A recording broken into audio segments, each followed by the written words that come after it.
In the last episode, we had some moderate success at God Wars, where we were able to kill Bandos a handful of times and kill Zammy once just to say we were the first to do it, which was really nice. However, we came to the realization that our gear was crap, and in order to be able to go back and camp these bosses, we would need much better gear, and that's what we're going to work on, getting some upgrades and then heading to Zammy to try and get the biggest upgrade of them all, the Zamorakian Hasta, before we go back and take on our original goal of Bandos. The target is Zammy because it's the easiest and fastest way for us to get a huge weapon upgrade.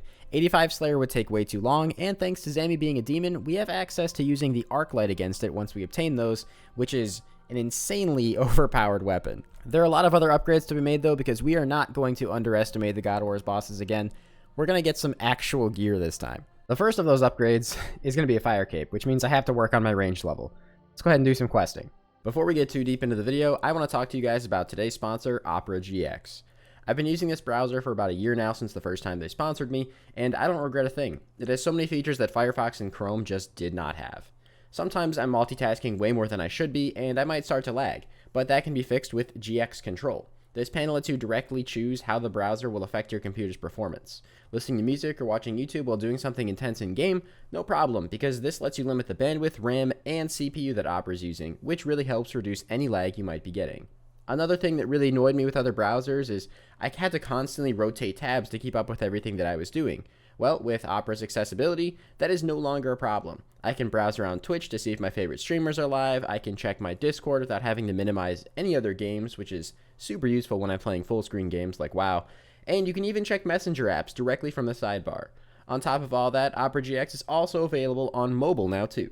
So if you guys want to help me out and also make sure your gaming and internet browsing experience is way better, try out Opera GX by downloading via the link at the top of the description. There are a lot of upgrades we're going for before we camp out Zammy God Wars. I'm not going to go over every single one of them right now because that's just boring, but you guys left us some really good and unique ideas of upgrades we could have used at Bandos, so feel free to leave all of your ideas for Zammy upgrades and Bandos upgrades down below in the comments. Before I can get started with the range training for the Fire Cape, I had to go out and do the Animal Magnetism quest, which means I had to knock out a quick Slayer task. And in one kill, I just got 1,000 total level and a giant key, which is pretty cool. Well, we only get the Av as a tractor because we're very low range, but that is Animal Magnetism done. Couple more quests I want to do before I go back to start actually training range.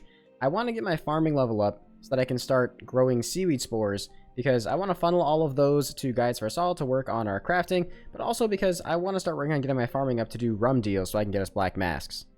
Okay, I need every single one of you guys to promise me that you're not going to tell Guides for us all what I'm doing right now.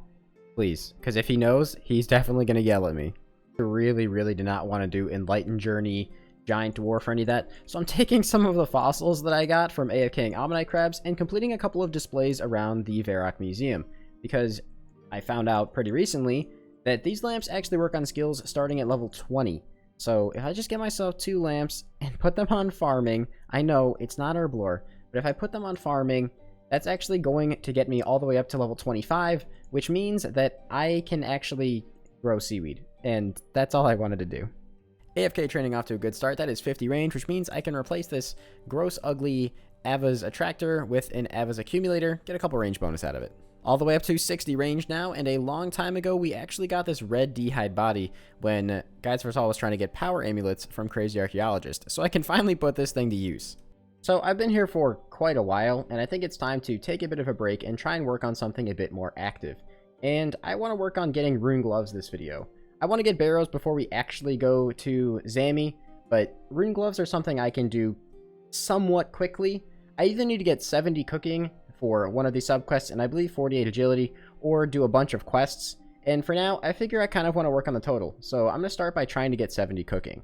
The fastest way to do that is actually the Hasidius Kitchen. To gain access to the mess hall, which is going to be my cooking training method, I do need to get Hasidius Favor, which involves pushing this freaking stupid plow around for a while. Next thing on the list is getting about 400 saltpeter, because that should push me the rest of the way to 45%. There we go, should be a nice little jump. 45%, exactly what I needed. Alright, let's go start cooking some stews. To be brutally honest, I've not really had much experience doing this before. Most of my favor on other accounts was just through saltpeter, because I found that to be a lot easier. But since I'm not level 65 cooking, I'm not going to be getting optimal experience here, because the best I can make is stews. It's still going to be good XP though, and let's actually check the first drop right here.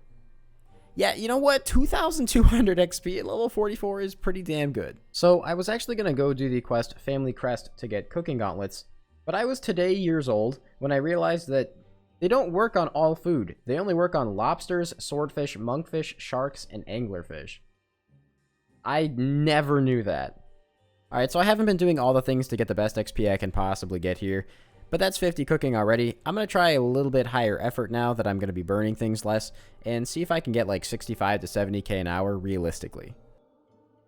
Alright, there's 55 cooking, getting a little closer to the level where I can't burn these anymore, and I've managed to get my XP up to pretty close to 60k per hour by doing a little bit of shortcuts here and there. Oh yeah, passive benefit of this is that I am 100% Hasidious now, which is pretty nice. It means I now have access to this kitchen over here, which gives you a slightly better chance of not burning your food. I'm going to take a quick little detour here to get myself up to 45 crafting, because I want to be able to make maple birdhouses, since that's kind of like the easiest log we have to obtain right now. And I'm using willows still, which is noticeably less XP and nests. Alright, took a little longer than I thought because I had to mine some sand and all that, but you know, free mining XP I guess. 45 crafting, I can now make maple bird houses. That should drastically increase the hunter XP and bird nest yield. Well, I don't burn the stews anymore, so I've gotten quite a bit better XP now, and this should be level 60 cooking. In 5 levels, this gets so much better because I can make pineapple pizzas, and that like doubles my XP. Level 50 hunter. Just from birdhouses. That gets us access to eclectics, which I could use to start camping out some mediums, but we don't really have access to too many teleports yet, so I think I'm going to hold off on that. Alright, there is 65, and now I can make pineapple pizzas. This should be so much faster. So it may have taken quite a bit longer than I originally anticipated, but once I finish making these pizzas and throw them on the table, that is 70 cooking. The weirdest way I think I've ever gotten 70 cooking, but I mean, hey, I'll take it. Next on the list is agility to 48, so let's start that off by doing the Troll Romance quest. Alright, Troll Romance completed. It gets me 8,000 agility XP, 41 agility, pretty close to 42. Now I have to go deal with the terrible Canifis rooftop course. Well, there is 1,100 total that I didn't realize I was even getting close to, considering I just hit 1,000 earlier in the video. Just goes to show you we have not really been trying for total levels at all so far.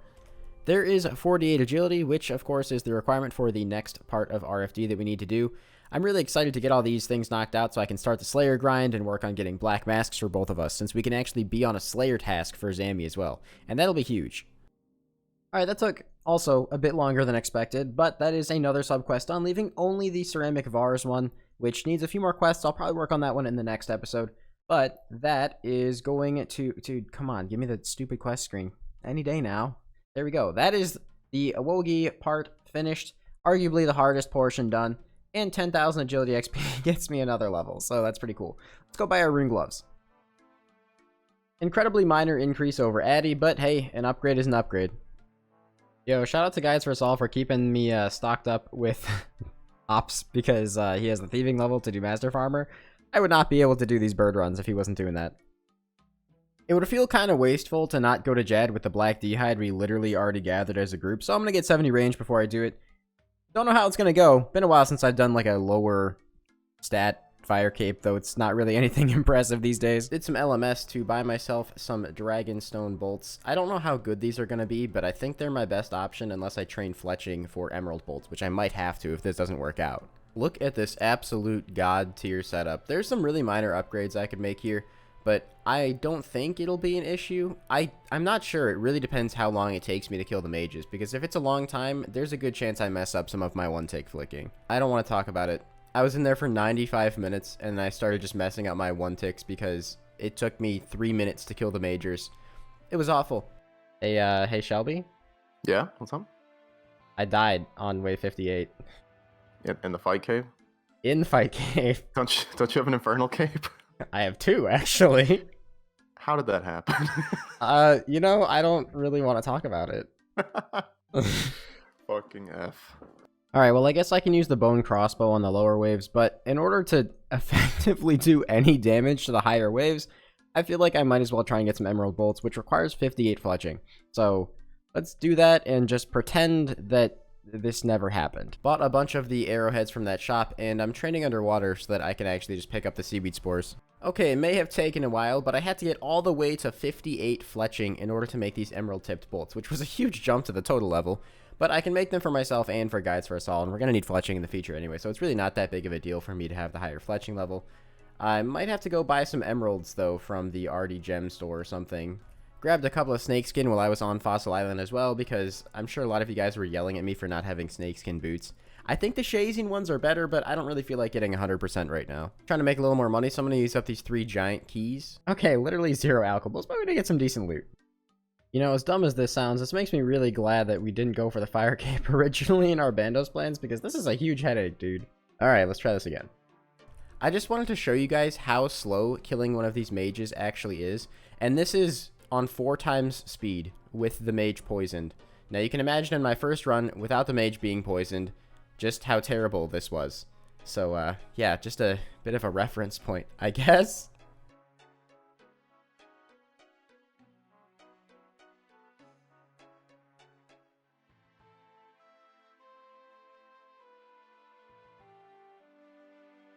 That it?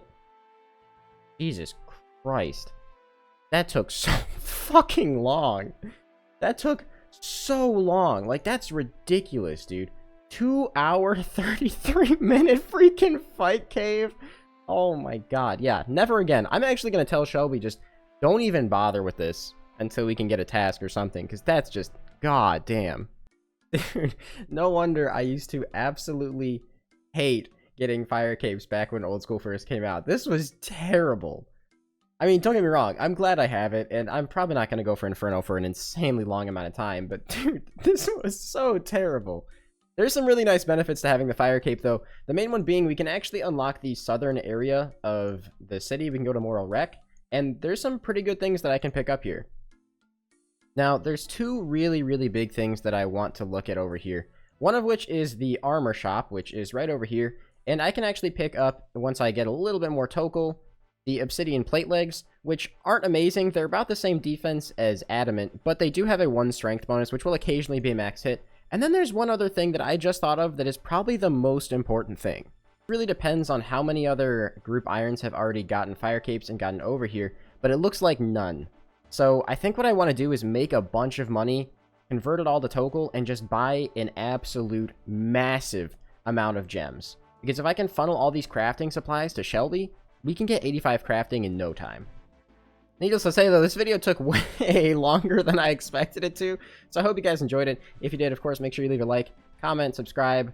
I'll eventually find something more fun to say at the end of these videos, and I'll see you guys in the next one, where, I don't know, we still have a lot of things to go for, but maybe we pivot to the crafting grind.